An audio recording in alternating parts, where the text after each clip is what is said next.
Səsimizin gücünü bütün dünyaya göstərdi. İndi isə Qərənfildən Xarı Bülbülə doğru kompozisiyamıza tamaşa edək.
Bağlı qaldı, sinəsi dağlı qaldı, toy otağı bəzəndi, qapısı bağlı qaldı.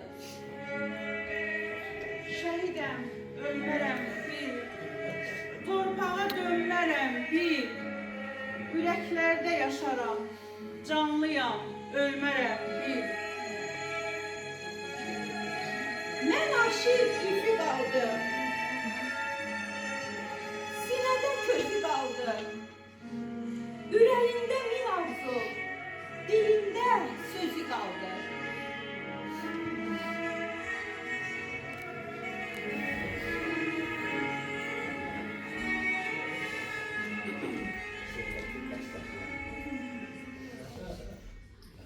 Onsuz da Paşinyan bunu imzalayacak.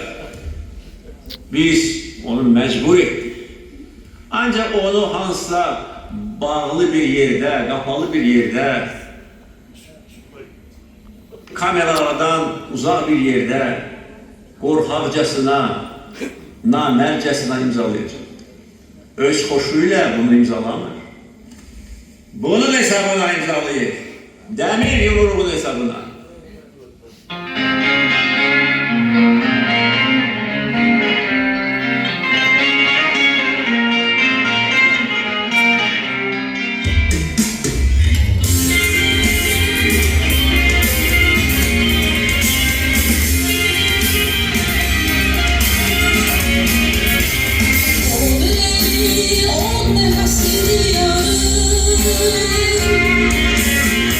Canına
açır kalbimizin en şirin arzuları. Gül açır Kalbimizin en şirin arzuları. Anadır arzulara her zaman merhaba. Danışan dil dolanım Aman Karabağ, Karabağ'dan Karabağ, ana yurdum. Anadır arzulara her zaman Karabağ. Danışan bir dudağım parçamam Karabağ. Karabağ'dan Karabağ ana yurdum. Karabağ'dan Karabağ ana yurdum. O çemenlerde gezir Vakif'in çok güzeli. Bu çemenlerde gözüyor Vakif'in şu gözeli. Ruhunu buradan alır Natava'nın gezeli. Ruhunu buradan alır Natava'nın gezeli. Anadır arzulara her zaman Karabağ. Karışan bir babanın parçaman Karabağ. Karabağ'dan Karabağ Ana yurdum, anadır arzulara her zaman Karabağ. Danışan bir dudağım parçamam Karabağ. Karabağ'dan Karabağ, ana yurdum. Karabağ'dan Karabağ, ana yurdum.